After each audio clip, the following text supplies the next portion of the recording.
A la línia de tirs lliures, aquí és on es va decidir finalment dissabte el partit entre el Blanes i el Sant Adrià, després d'una primera meitat on els locals van oferir tot un recital ofensiu. Sense jugades per la polèmica per ser comentades a internet, aquesta vegada el Muralla Òptica, fins al minut 33, no va veure perillar la victòria, però en aquests últims minuts els visitants van començar a clavar triples i a fer cistelles que semblaven fàcils, mentre que en defensa feien faltes ràpides per parar el cronòmetre esperant l'error en els lliures. Aquesta vegada, però, el Blanes va estar encertat i tot i els nervis va saber amarrar un partit que tenien guanyat des del tercer quart i van acabar imposant-se 97-91.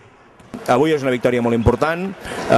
jo em quedaré amb això, és la tercera victòria i a més és 3 dies abans d'un altre partit aquí a casa que tenim aplaçat i bé, anem a veure si arriba el camí del triomf i mica en mica anem jugant el que volem perquè estem fent un joc una mica sorprenent a vegades. Ens hem complicat la vida de manera absurda els últims 5 minuts, no? En teníem el partit clarament decantat, però bueno, jo crec que tot això és producte d'aquests últims finals ajustats que hem perdut. Segons el tècnic, el final ajustat va servir també perquè Lamin Sima recuperi la confiança després de l'error al tram final del partit amb el Ripollet, un Lamin Sima que va ser el màxim anotador del Blanes amb 27 punts. Lamin estava fent bona feina, inclús a Ripollet durant el partit crec que havia sigut un jugador importantíssim i va fer molt bons números, el que passa que l'últim atac clau doncs, va fer un error d'aquests de principiant que ell ja no hauria de fer perquè porta molta batalla a les seves esquenes tot i tenir 21 anys, no? Però bé, avui crec que ha estat una altra vegada en bona onda, millor en atac que en defensa, però en els moments en què s'havien de ficar tirs lliures importants ell els ha sabut transformar. Des de l'equip rival, que ho va intentar fins a l'últim minut,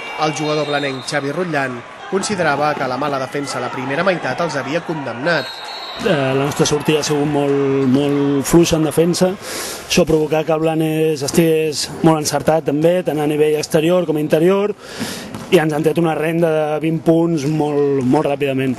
Això ho hem arrossegat durant tot el partit i al final doncs, bueno, l'hem fotut més cor que una altra cosa i hem aconseguit posar una mica nerviós a Blanes i ajustar una mica el marcador, que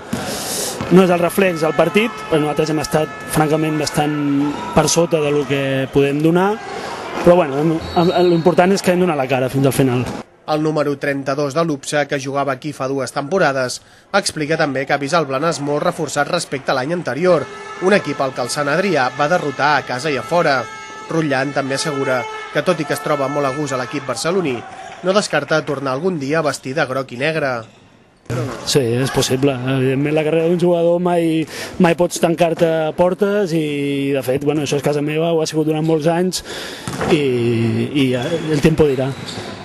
Amb la victòria aconseguida aquest dissabte, el Blanes s'enganxa als equips de la part alta de la taula de Copa Catalunya i podrà confirmar el seu bon moment de forma dimecres contra el Natzaret i dissabte que ve al Camp del Salt.